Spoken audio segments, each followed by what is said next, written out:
ক্রিকেটের ২২ গজে তিনি কিং কোহলি, রানের পাহাড় গড়ার কারিগর। ৩৭ বছর বয়সেও দক্ষিণ আফ্রিকার বিপক্ষে সদ্য সমাপ্ত ওয়ানডেতে সিরিজে তার ব্যাটের ঝলক তাকে এনে দিয়েছে সেরা ক্রিকেটারের সম্মান। তবে বিরাট কোহলির চাহিদা যে শুধু মাঠের ভেতরেই সীমাবদ্ধ নয় তা আরও একবার প্রমাণিত হলো। বিশাল অঙ্কের বাণিজ্যিক প্রস্তাব ফিরিয়ে দিয়ে ভারতীয় ক্রিকেটের এই মহাতারকা এবার ঢুকে পড়লেন স্পোর্টস স্টার্টআপের মালিকানায়।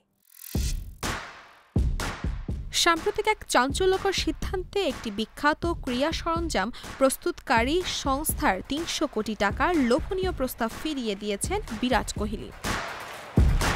৮ বছর পুরনো সম্পর্ক ছিন্ন করার পর ওই সংস্থাটি এবার তাকে ফেরাতে চেয়েছিল আকাশ ছোঁয়া মূল্যে, কিন্তু কোহলি হাঁটলেন সম্পূর্ণ ভিন্ন পথে। তিনি যুক্ত হয়েছেন নতুন পোশাক প্রস্তুতকারী স্টার্টআপ সংস্থা অ্যাজিলিটাস স্পোর্টসের সঙ্গে। বিরাট কোহলির এই চুক্তি কেবল বাণিজ্যিক দূতের ভূমিকায় সীমাবদ্ধ নয়, তিনি এখন এই সংস্থাটি অন্যতম অংশীদার। অ্যাজিলিটাস স্পোর্টসের বাণিজ্যিক দূত হওয়ার পাশাপাশি কোহলির হাতে থাকবে কোম্পানির ১.৯৪% শেয়ারের মালিকানা। এই প্রসঙ্গে নিজেই উচ্ছ্বাস প্রকাশ করে কোহলি সামাজিক যোগাযোগ মাধ্যমে জানিয়েছেন, প্রথমবার শুনেই ঠিক করেছিলাম এই কোম্পানির সঙ্গে যুক্ত হব।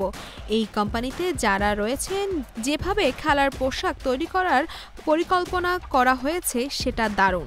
সব মিলিয়ে বেশ বড় উদ্যোগ বলে মনে হয়েছে আমার। কোহলির নিজস্ব পোশাক ব্র্যান্ড 18 এর ভিন্ন পণ্য এবার থেকে বিক্রি হবে এই নতুন স্টার্টআপ অ্যাজিলিটাস স্পোর্টসের মাধ্যমেই। অর্থাৎ একজন ক্রিকেটারের হিসাবে দীর্ঘদিনের অভিজ্ঞতাকে পুঁজি করে সরাসরি নিজের ব্যবসায়িক সাম্রাজ্য গড়তে চাইছে কোহলি। চলতি বছরে কোহলির একটি ক্রীড়া সরঞ্জাম প্রস্তুতকারী সংস্থার সঙ্গে তার ৮ বছরের দীর্ঘ সম্পর্ক ছিন্ন করেন।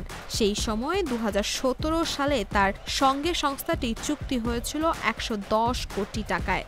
সেই সংস্থাটি এবার ৩০০ কোটি টাকার প্রস্তাব দিয়েছিল, যা ফিরিয়ে দিয়ে কোহলি প্রমাণ করলেন তার কাছে বাণিজ্যিক লাভের চেয়েও বেশি গুরুত্বপূর্ণ হলো নতুন উদ্যোগ এবং নিজস্ব ব্র্যান্ডের প্রতি আস্থা। দর্শক, এই ছিল স্পোর্টস আয়ের আজকের মতো আয়োজন। খেলার দুনিয়ার নতুন নতুন আপডেট পেতে চোখ রাখুন জিডি স্পোর্টসে।